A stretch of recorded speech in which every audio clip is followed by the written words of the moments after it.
Hello, welcome to Values, Virtues, Ethics and Morality. I am Mangela Pillay, and I have in the studio with me Sister Denise, who has been practicing Rajyoga Meditation with the Brahma Kumaris for over 40 years.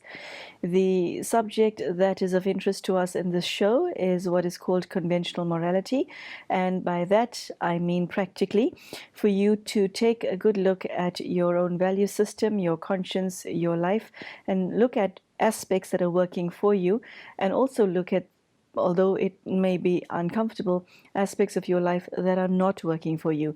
And we specifically ask you to look at your conscience to see whether you follow what it says or do you ignore it from time to time.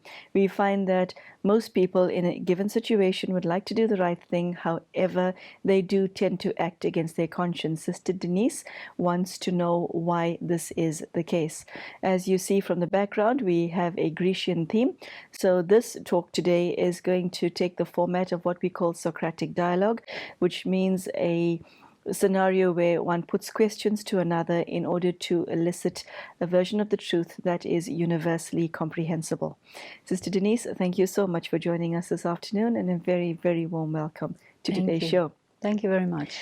On a previous occasion, you spoke about the paradigm shift, but today we're looking at two things. The one is a materialistic paradigm where we are, and you're introducing a new concept to people today called the spiritual paradigm.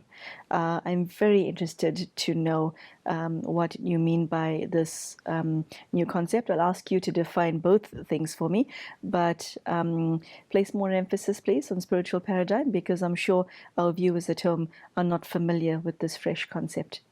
A paradigm is how people look at reality, and they say, according to that paradigm, that is reality. So the materialist paradigm is based on the idea that reality is material reality, whereas the spiritual paradigm says there is material reality, but that's not the only reality.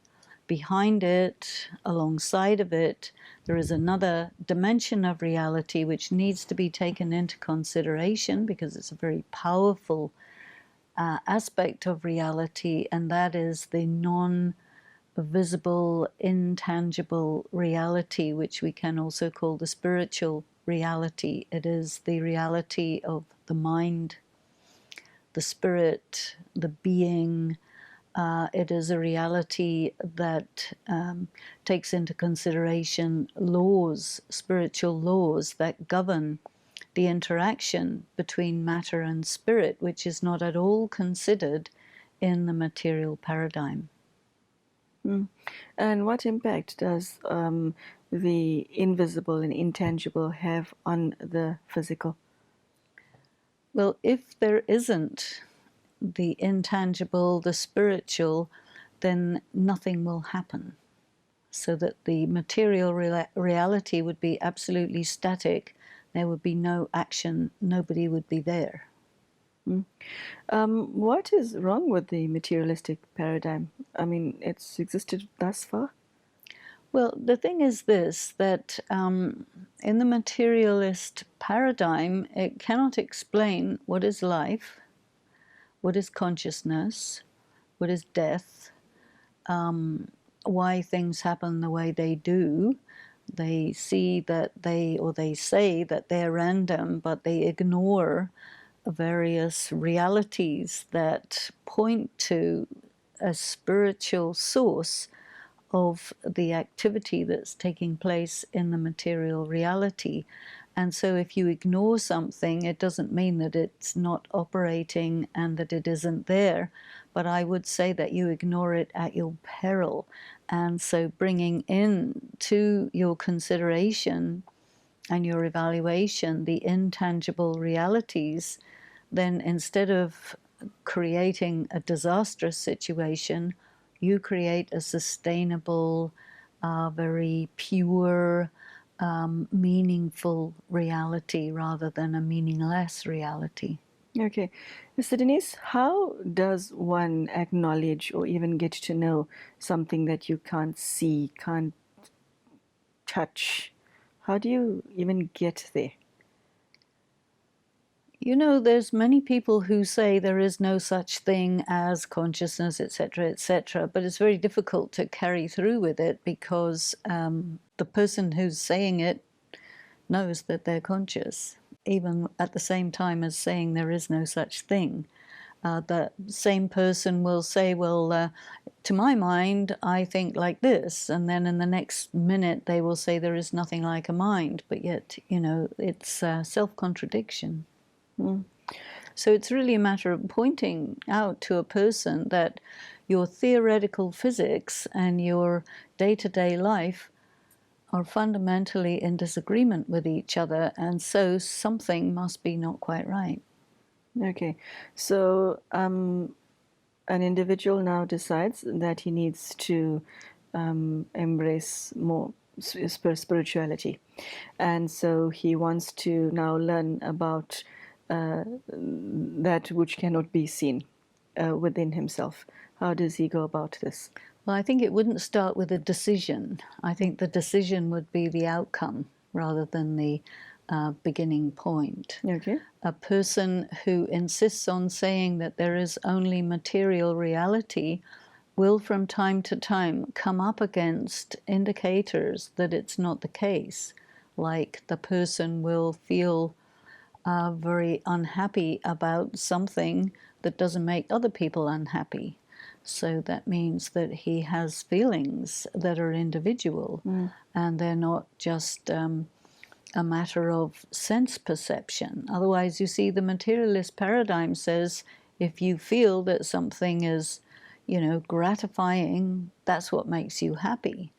But it'll only be very temporary happiness. And if at the same time a very close loved one has just died, then those very same things will not make a person happy because of the much broader, wider feeling that they have about having just lost someone. So there isn't any real sound, consistent logic to that position. Okay. So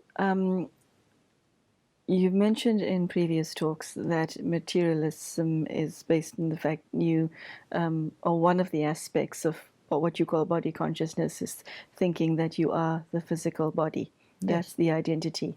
Now, I gather from what you said that one who is spiritual has a different way of being than the one who thinks that he's a physical body. How do you be?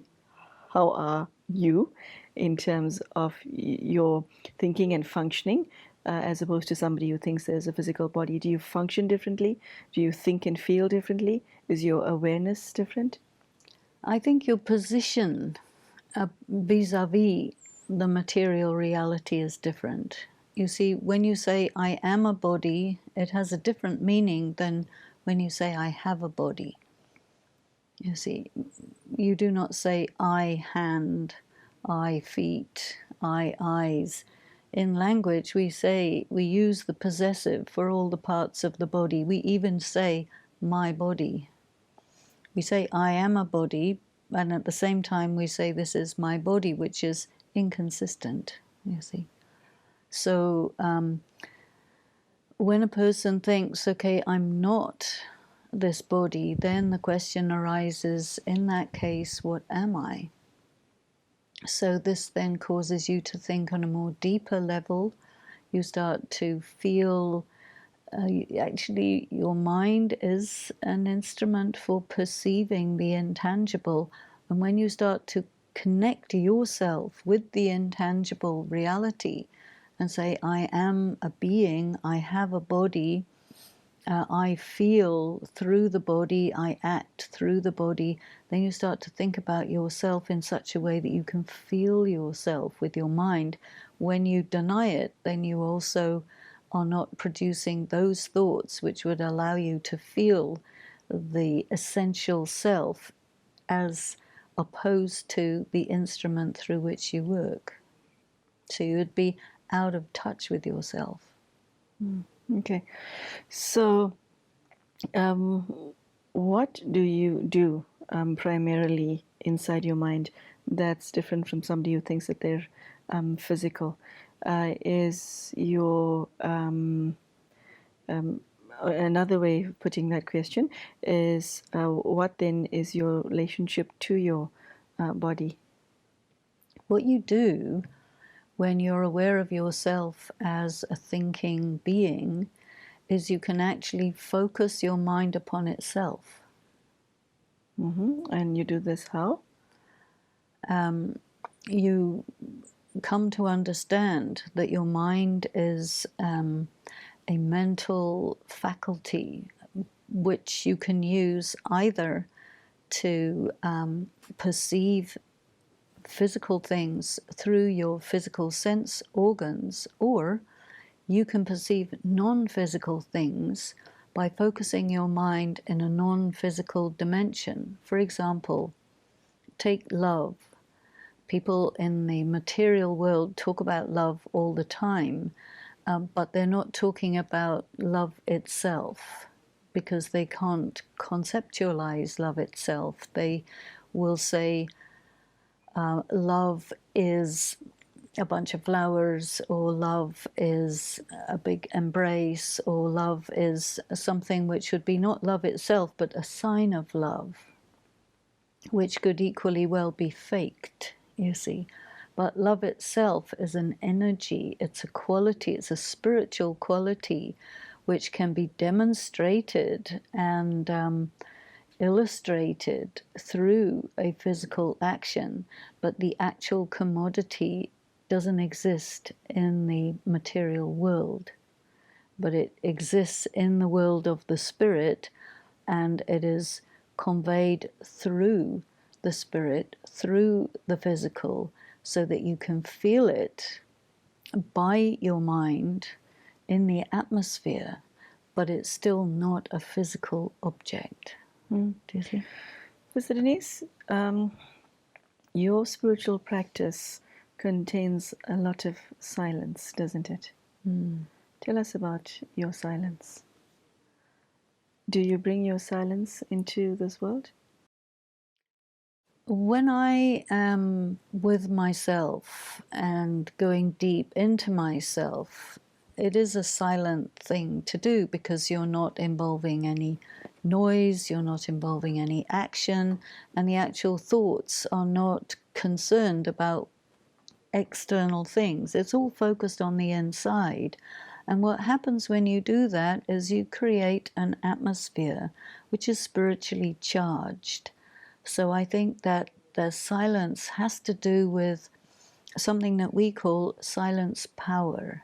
And silence power is a charge that causes things in the atmosphere to be in harmony with each other, which causes a person to be able to do actions in that environment which corresponds better to the reality of that person.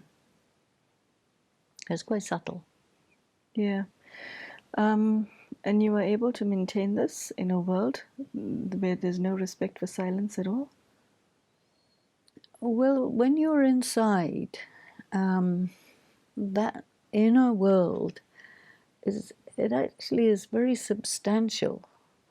And because it's substantial, the outer world doesn't really impinge on it. But for those people who haven't developed their inner world, there's an emptiness and a vulnerability, so that everything from the outside comes pouring in and takes over, so that you don't have that inner space that allows you to be who you are.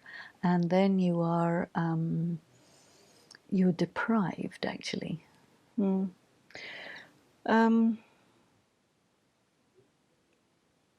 You carry God with you, don't you? Or maybe God carries me. I think you might be walking hand in hand with him. Maybe. That is the sense I get from you. Tell us about that, and tell us how that impacts on your own shift from the materialistic to the spiritual paradigm. Because at some stage you were like, you had an ordinary awareness, and you made the transition. Walk us through your transition. I don't think I was ever really away from this, but I think when I started a spiritual study in a systematic and formal way, then things that were just intuitive feelings started to get articulated and practiced. But I didn't really transition from being unaware spiritually to aware spiritually in terms of sensitivity. That was always there. And because of that reason, I also feel that there are... May I interrupt you? Are spiritual people born or created? Well, this is the thing I'm trying to say, is that there are people who come in with spiritual sensitivity. Perhaps I even use the term having that little chip, the God chip, in their soul somewhere. And then there's others who just don't feel it, don't get it, and not interested. And it's just a phenomenon. But I think that if one is spiritually substantive, and from the materialistic world, you don't get much validation from that. And so you may suffer from that, or you may start to dislike that part of yourself because the other people don't like it or don't validate it. And then it becomes a very important moment when it starts to get validated. So there is that. God. Tell us how you walk hand in hand with God. Tell us about that. The reason I'm asking is I can almost see him through your eyes. It's it's an awareness. You know, when you're aware of something, of someone, it can even be a human being. You can be aware of a human being and carry them with you. God is a being, not a human being by any means, but nevertheless a being with an atmosphere, a vibration, a wisdom, stands for so many things, is a very powerful presence. And so when you include that one in your consciousness, you refer to that one all the time, then yes, that one is with you. From today's talk and previous talks, I sense that you have not a relationship with God, but an extremely intimate one. How do you have intimacy with the divine? Because intimacy in this world and closeness in this world involves this. And you obviously enjoy and engage with the divine through a manner that does not involve this. Right. And you've never spoken about a guru. You've never spoken about a third party between yourself and God, which is very common in the material world. So how do you intimately engage with God so much that it's become your signature? Well, I think it's all to do with keeping oneself on the same dimension as God. And which dimension would that be? Well, we call this the incorporeal dimension. Here, we're in the corporeal. Then there is a subtle or angelic dimension. And in many ways, this angelic dimension is the confluence or the meeting place. A human being comes to their angelic form. God comes also into the angelic form. And there is that capacity to have an exchange through the subtle form. That is a reality. You know, the soul experiences through the physical body or through the subtle body. There is such a thing as a subtle body. And even if you have physical intimacy through your physical body, it's still the soul that is experiencing it. You see, a body doesn't experience. It is the soul within the body that experiences. Now, when the soul becomes fused with the body, then the soul believes, considers, and acts, giving the body the highest position, the highest priority, and totally is dedicated to the body. But the problem with that is that the body betrays the soul. How? Because it dies, because it grows old, because it deteriorates. And so that there's just a little moment where it's in good condition, and from then on it's falling apart. Whereas matters of the spirit, they retain their integrity indefinitely. Mr. Denise, what I think would cause a lot of confusion for people. You say that the soul is separate from the body. I find it bizarre that you can feel something that you're not. I feel this. When I do this, I feel it. Well, so the soul can feels this hand with this hand. Now, if you're a pianist, you will learn to make your fingers operate independently. That's part of the study of piano playing.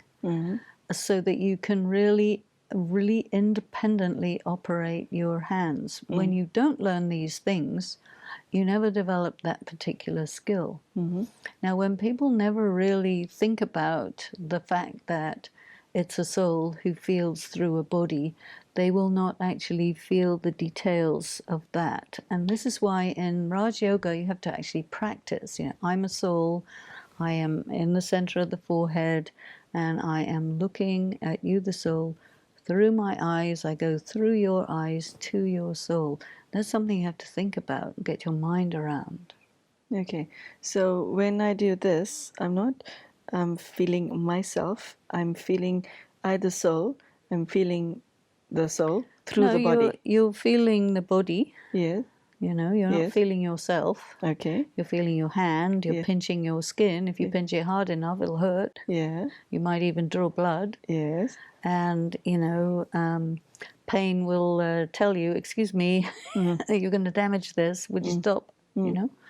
And so so there is a very intimate relationship between the soul and the body.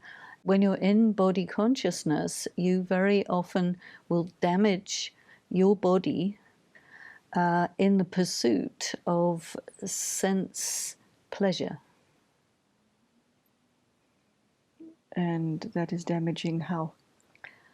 It's damaging. So you're saying that that's damaging to the spirit, the soul? It's damaging to the body even. Okay. For example, in what way? You really like ice cream. Okay? A lot of people like ice cream. Ice cream. You like the taste of ice cream. You like the feeling of ice cream. And you can be carried by that feeling to such an extent. And I've heard people say this, that they will eat so much ice cream that they can no longer feel their lips because they're that much cold. Now, this is called an addiction. Addictions occur when a person goes so far into a sense perception for the purpose of managing unmanageable feelings that they damage the body. Because if you go that way with ice cream, you're going to have an obesity problem. If you become addicted to running, and there are people who do that, they become addicted to jogging because it creates endorphins, which gives you a high. And you will run until you will damage your body because you want that high. You see, this is body consciousness carried to an extreme. Okay, so you are able to intimately engage with God and bring all of His qualities into your life? Yes. Okay. So, how do you, in a world that doesn't support that, how do you maintain that in this world where if you step Well, outside, you'll hear cows and cars and television blaring and children screaming that and doesn't make any difference because all of these you will hear through your ears. And your relationship with God is not through your sense organs. It is independent of your sense organs because it's in your inner world. okay. And so you can have a very powerfully active inner world and you can carry God with you regardless of what's going on the outside. Okay. Unfortunately, on that high note, we have to bring today's show to an end. There you go. Sister Denise was speaking today about the materialistic as well as the spiritual paradigm. On a previous occasion, she shared with us as to how we can make that shift. Sister Denise shared that it's doable, it's necessary, and it's important. And she also shared how one can create a beautiful and loving relationship with God and keep that even though one lives in this world and goes about one's daily duties. So extremely inspiring, and I hope that you were able to extract something from this that you can use in your life, and I hope you enjoyed today's show as much as I did. Sister Denise, thank you so much for joining us, and thank you, ladies and gentlemen, and goodbye.